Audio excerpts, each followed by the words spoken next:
Hello guys, कैसे हैं आप सब लोग। मैं हूं आपका दोस्त असलान और आप देख रहे हैं मेरा चैनल ज़ीफ्लिक्स। हाजिर हूं एक नई सीरीज के साथ जिसका बहुत सारे दोस्तों ने रिक्वेस्ट करके कहा था कि मैजिक एम्परर को एक्सप्लेन करो। तो मैं इस सीरीज को बुक ऑफ एस्पर के नाम से एक्सप्लेन करने वाला हूं। तो जो लोग मेरी इस वीडियो को पहली बार देख रहे हो मेरे चैनल को सब्सक्राइब कर दे, वीडियो को लाइक और शेयर कर दे और कमेंट करके जरूर बताया करें। शुक्रिया। तो एपिसोड की शुरुआत में सबसे पहले एंशिएंट बुक के बारे में बताया जाता है। कहा जाता है कि एंशिएंट डेविल किंग जो कि सबसे ज्यादा स्ट्रॉन्गेस्ट था, उसके पास जितनी भी नॉलेज थी, जितने भी उसके पास मैजिकल ट्रिक्स थी, उसने सारी एक बुक के अंदर लिख दी। उस बुक के अंदर जितने भी सीक्रेट्स लिखे हुए हैं, अगर आप लोग उसको प्रैक्टिस कर लेते हो यानी आप उसको सीख लेते हो तो स्वर्ग और धरती लोग दोनों ही आपके हाथ में होंगे, दोनों पर आप राज कर सकते हैं। और आज के वक्त में ये बुक मैजिक एम्परर के हाथ में है। मैजिक एम्परर जिसका नाम जू जी फैन है, बहुत अरसा तक किसी को इस बारे में नहीं पता चला कि book of Esper emperor king के पास है, लेकिन किसी ने उसकी इन्फॉर्मेशन को लीक कर दिया और अब सभी को पता चल चुका है कि उसके पास बुक ऑफ एस्पर है। इसलिए सभी लोग इससे वो बुक ऑफ एस्पर लेने के लिए आ रहे हैं। वहीं पर उसके पैलेस के बाहर का सीन दिखाते हैं जहाँ पर बहुत सारे मार्शल आर्टिस्ट वहाँ पर आ रहे होते हैं ताकि उससे वो बुक जीत सके। मैजिक एम्परर अपनी चेयर पर बैठा होता है। उसका इकलौता स्टूडेंट जिसे उसने खुद सिखाया है वो भागता हुआ उसके पास आता है और कहता है, माय लॉर्ड, बहुत ही बुरी खबर है,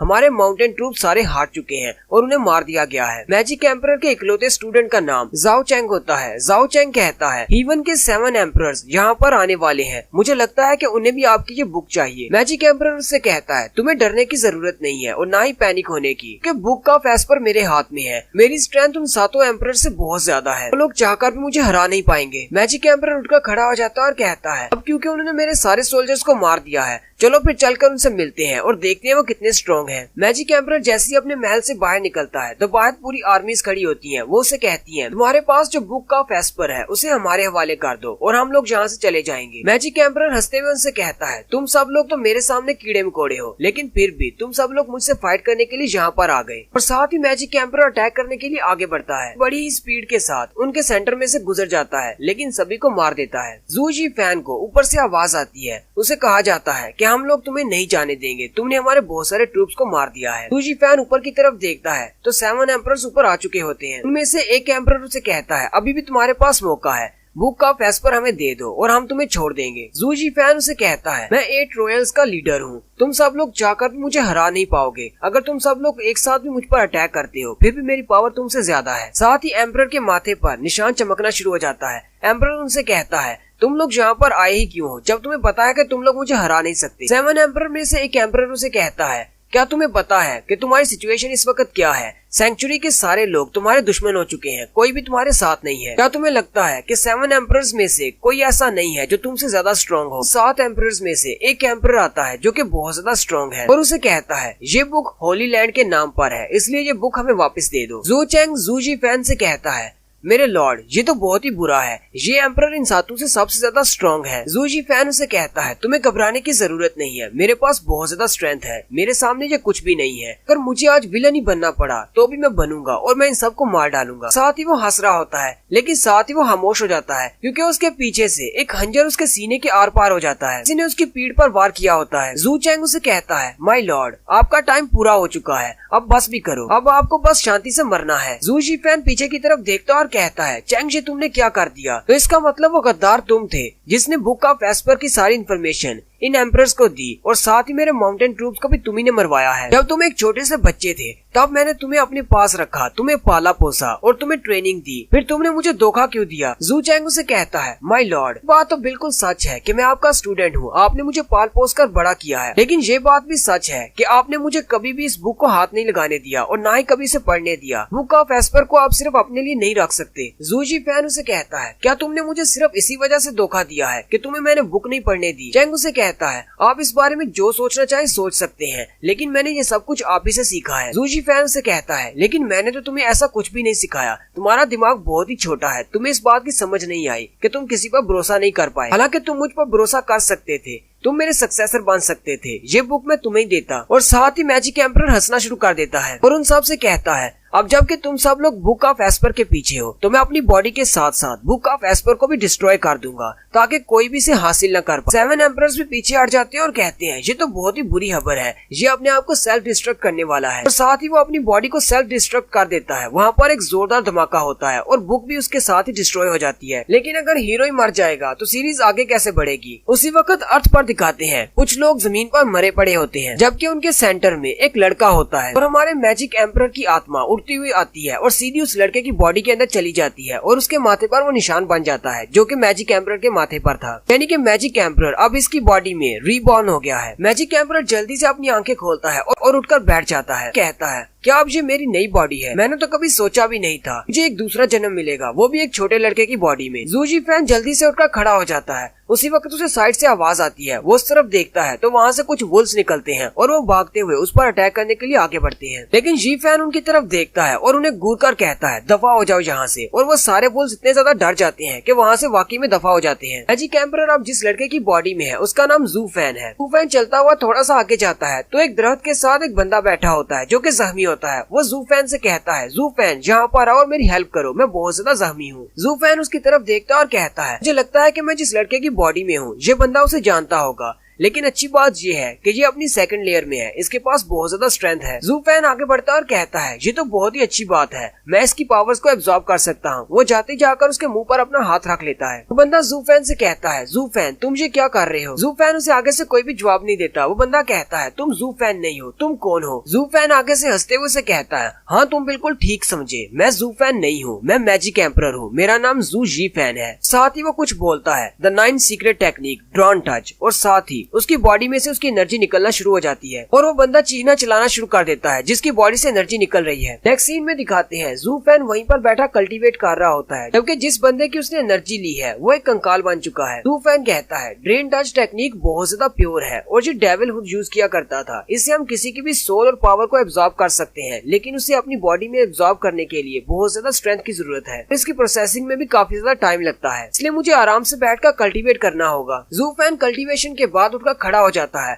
और उसी कंकाल के ऊपर जो कपड़े होते हैं वो भी उतार लेता है। जू फैन कहता है, सुबह हो चुकी है, मुझे तो पूरी रात लग गई इसकी बॉडी से निकलने वाली एनर्जी को एब्जॉर्ब करने में। साथ ही वो अपने हाथ पर कुछ इलेक्ट्रिक पावर निकालता है, सामने पड़े हुए पत्थर पर फेंक कर उसे डिस्ट्रॉय कर देता है। साथ ही वो कहता है, जू चैंग और एम्परर ऑफ स्वर्ड, मेरा इंतजार करो, मैं बहुत जल्दी वहाँ पर आऊंगा और अपना बदला लूंगा। वो चिल्लाकर कहता है, जब मैं होली लैंड में वापस आऊंगा तुम सब लोगों को मरना होगा। जू फैन कहता है, मैंने इस लड़के की बॉडी को मुकम्मल तौर पर रिपेयर कर दिया है, अब इसकी बॉडी 0 से 5th लेयर तक पहुंच चुकी है। साथ ही वो दरख्तों के ऊपर से छलांगे लगाता हुआ सामने की तरफ चला जाता है और कहता है, मुझे लगता है कि इसकी बॉडी को कल्टीवेट करने में बहुत ज्यादा टाइम लगने वाला है, इसलिए होली लैंड में अभी तो नहीं जा सकता। दरख्तों के ऊपर से कूदता हुआ जा रहा होता है कि वहीं पर उसे नीचे कुछ लोग खड़े हुए दिखाई देते हैं। वो वहीं पर रुक जाता है और उनकी बातें सुनना शुरू कर देता है। वहाँ पर नीचे 2 फैमिलीज के लोग होते हैं, एक सन फैमिली के और एक लू फैमिली के। लू फैमिली से एक लड़की और उसका छोटा भाई होते हैं, जबकि उनके साथ उनका गार्डियन भी होता है। लू फैमिली का गार्डियन दूसरी फैमिली से कहता है, सन फैमिली के लोगों, तुम लोगों ने हमें धोखा दिया है, तुम लोग ट्रेटर्स हो। सामने वाली फैमिली के मास्टर का नाम सन गांजिया होता है। गांजिया उसे कहता है, टोंगलिंग तुम्हें तो सियासत के बारे में बिल्कुल भी नहीं पता, इतने साल हो गए तुम्हें हमारे साथ काम करते हुए, क्या तुम अभी तक हमें समझ नहीं पाए कि हम लोग किस तरह काम करते हैं? लू फैमिली की लड़की उसे कहती है, सन गांजिया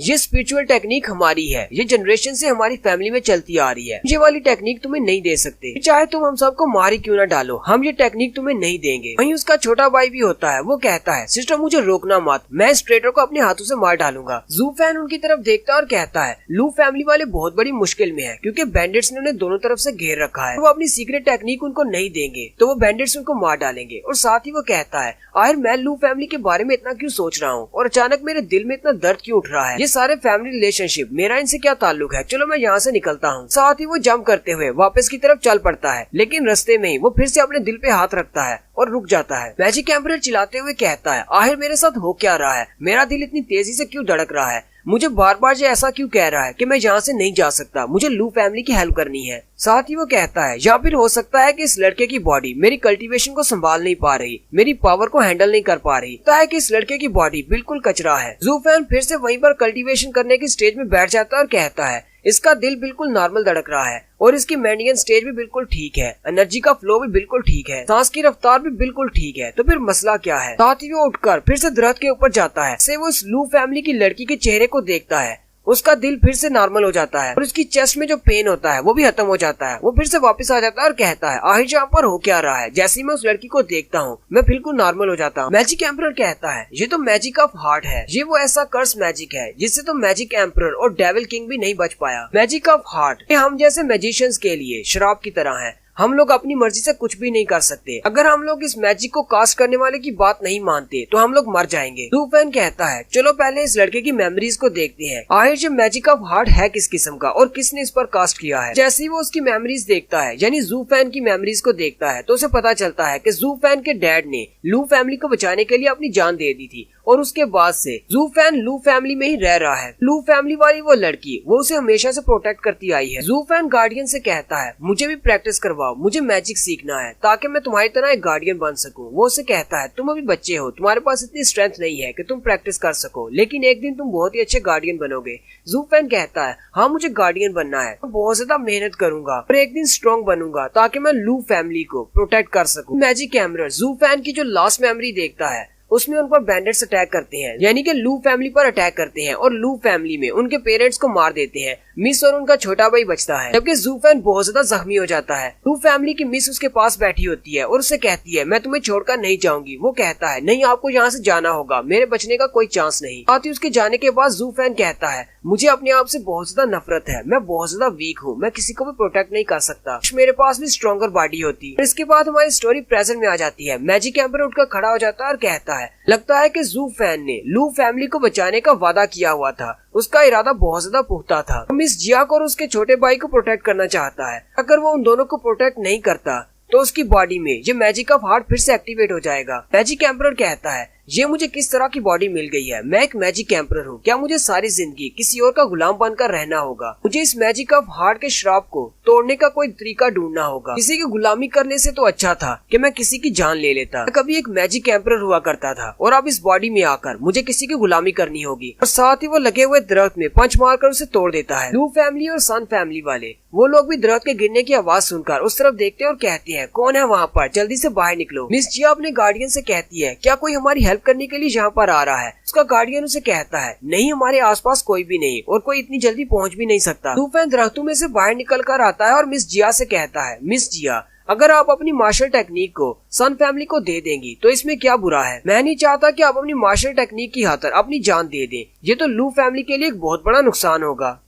मिस जिया और उसका भाई उसकी तरफ देखकर बहुत ज्यादा हैरान हो जाते हैं। वो कहते हैं हमें तो लगा था तुम मर चुके हो। वो उनसे कहता है हाँ मुझे पता है तुम लोग यही सोच रहे हो कि मैं तो मर चुका था, लेकिन ये तो बहुत बड़ा मिरेकल है कि मैं अभी तक जिंदा हूँ। ज़ू-फैन उन बैंडिट्स की तरफ देखता है और कहता है इनमें सबसे जो वीक है वो भी 6th लेयर पर है और मेरी बॉडी अभी तक सिर्फ 5th लेयर पर है। सन गांजिया कहता है आखिर ये लड़का कौन है जो कि यहाँ पर हमारे बीच बोल रहा है? दूसरे वाला उसे कहता है ये पिछले कुछ सालों से उनका गुलाम है इसलिए ये बोल सकता है, वो लोग इसे अपनी फैमिली का हिस्सा ही मानते हैं। ज़ू-फैन कहता है सन गांजिया के पास सबसे ज्यादा की पावर है, यही इनमें सबसे ज्यादा स्ट्रॉन्ग है, जितनी स्ट्रेंथ मेरे पास है मैं इनसे कभी भी नहीं जीत सकता। मिस जिया का गार्डियन कहता है ये लड़का तो बिल्कुल पागल हो गया है, लगता है कि डरने की वजह से ये इस तरह की बातें कर रहा है। जिया का छोटा भाई कहता है हमें लगता है कि इसे सजा देनी चाहिए, गुलाम होकर ये किस तरह की बातें कर रहा है। ज़ू-फैन कहता है मैं अभी के लिए सिर्फ इतना ही कर सकता हूँ। वो उन सब से कहता है हम लोग वैसे ही मरने वाले हैं तो हम लोग अपनी सीक्रेट टेक्निक को क्यों बचा रहे हैं, इन्हें देते हैं और यहाँ से निकल चलते हैं। मिस जिया उसे कहती है तुम बहुत बड़े बेवकूफ हो, इस तरह की बकवास मत करो, यहाँ से चुपचाप वापस चले जाओ। गांजिया हंसते हुए कहता है मिस लू जिया आप तो बहुत ज्यादा काइंड है,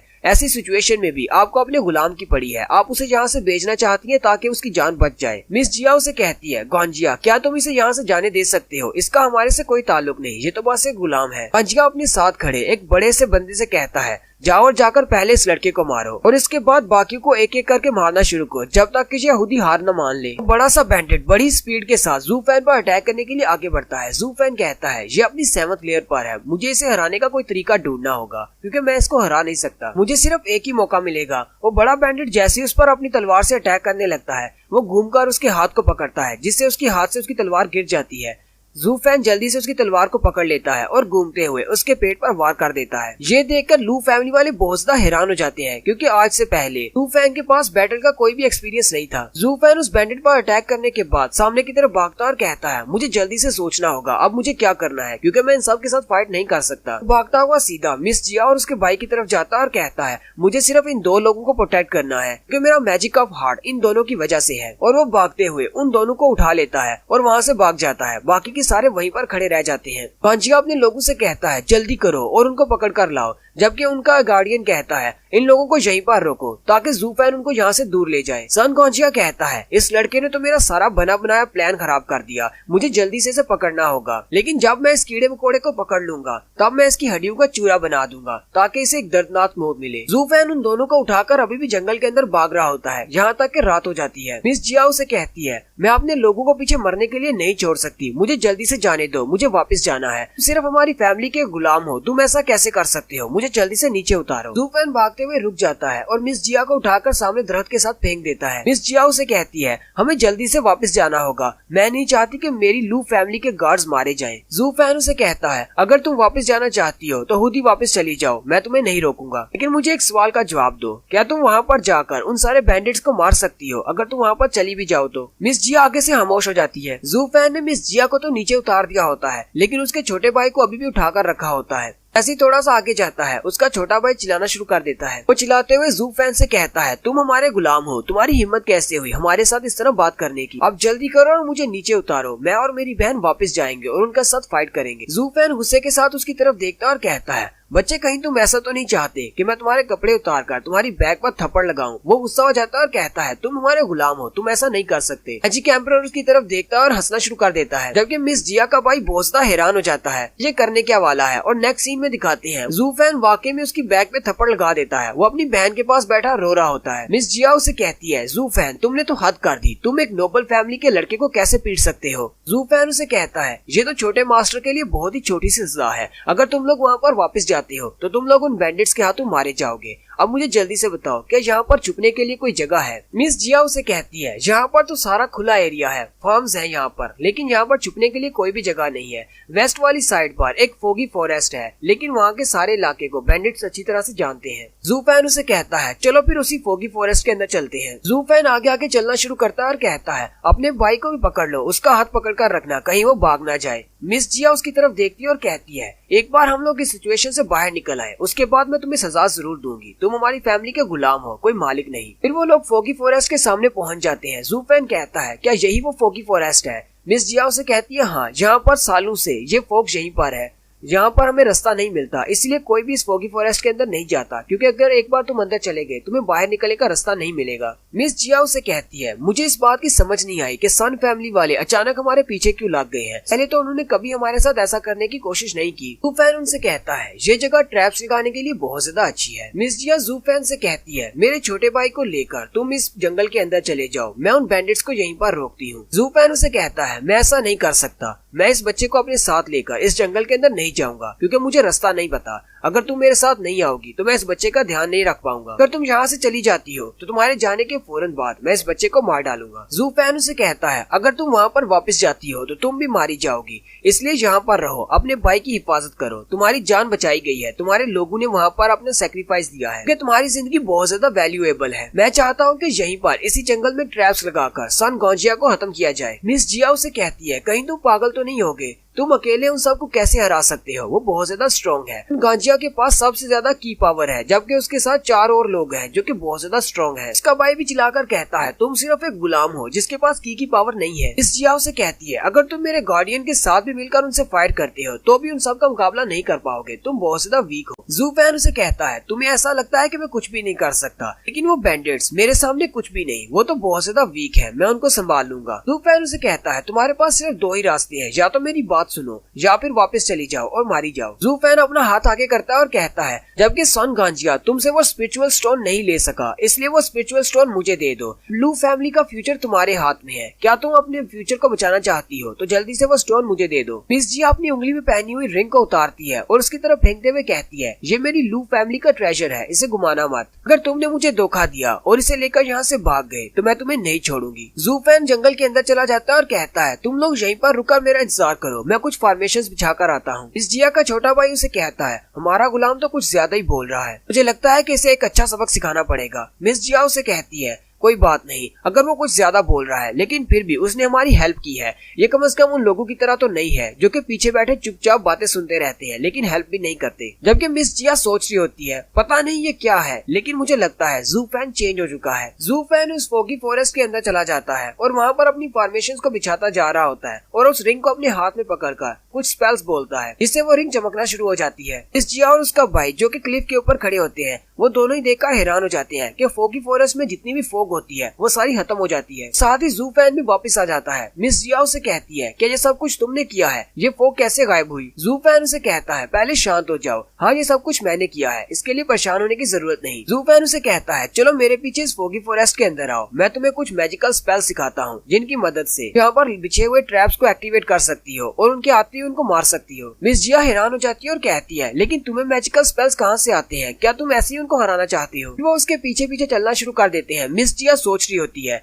मैजिकल फॉर्मेशन और अरेज तो बहुत ज्यादा इंपॉर्टेंट है क्योंकि मार्शल आर्ट्स की टेक्निक्स भी इन सब के सामने बेकार है, लेकिन जू फैन ये तो सिर्फ एक गुलाम है, इसके पास ऐसी मैजिकल फॉर्मेशंस कहाँ से आई? मिस जिया उसे कहती है तुम ये कैसे करने वाले हो? जू फैन उसे कहता है तुम्हें इस बारे में सोचने की जरूरत नहीं कि मैं इसे कैसे करूंगा, मैंने सारी फॉर्मेशंस बिछा दी हुई है, अब मैं तुम्हें सिखाता हूँ कि उन्हें एक्टिवेट कैसे करना है, हम बस वेट करेंगे उनके मरने का। नेक्स्ट सीन में सन गांजिया को दिखाते हैं जिसने उनके गार्डियन को पकड़ रखा है। उसके लोग उसे बताते हैं कि वो लोग फोगी फॉरेस्ट के अंदर चले गए हैं। गार्डियन टॉन्गलिंग उसे कहता है तुम मुझे अभी मार डालो, तुमने मुझे बंदी क्यों बनाकर रखा हुआ है, अगर मैं बच गया तो मैं तुम्हें मार डालूंगा और सबका बदला लूंगा जिन्हें तुमने मारा है। गांजिया उसे कहता है मैं तुम्हें ऐसे नहीं मार सकता क्योंकि मुझे तुम्हारी जरूरत है, मैं तुम्हें हॉस्टेज बनाकर रखूंगा। वैसे भी पता है कि मिस जिया बहुत ज्यादा काइंड है, वो तुम्हें जब इस हालत में देखेगी तो वो जल्दी से अपनी स्पिरिचुअल एनर्जी मुझे दे देगी। और वैसे भी इस फोगी फॉरेस्ट के अंदर हमें रास्ता नहीं पता, हम लोग पहले कभी यहाँ पर नहीं आए। लोग जैसे ही फोगी फॉरेस्ट के अंदर एंटर होने वाले होते हैं वो वहीं पर रुक जाते हैं। एक बंदा कहता है सन गांजिया जरा सामने देखो, वहाँ पर दरख्त के नीचे कोई बैठा हुआ है। वो लोग जब थोड़ा गौर से उसे देखते हैं तो वो जू फैन होता है। वो कहते हैं ये तो वही लड़का है जिसने उस बड़े बैंडिट को मारा था। जू फैन उनकी तरफ देखकर मुस्कुराता और कहता है हेलो एवरीवन, मैं तो कब से तुम्हारा इंतजार कर रहा था, तुम लोग आने में बहुत देर कर दी। सन गांजिया जू फैन से कहता है एक गुलाम होकर तुम बहुत ज्यादा बहादुर हो, यहाँ पर मरने के लिए बैठे हुए हो। वो साथ ही अपने एक बंदे से कहता है जाओ जल्दी करो, इसे पकड़ लो और मेरे लिए मार डालो। और वो बंदा अपना वेपन लेकर उसे मारने के लिए आगे बढ़ता है, जबकि जू फैन उसकी तरफ घूर कर देख रहा होता है और साथ ही मुस्कुरा रहा होता है। और यहीं पर हमारी एपिसोड 1 का एंड होता है। कमेंट करके जरूर बताइएगा आपको एक्सप्लेनेशन कैसी लगी।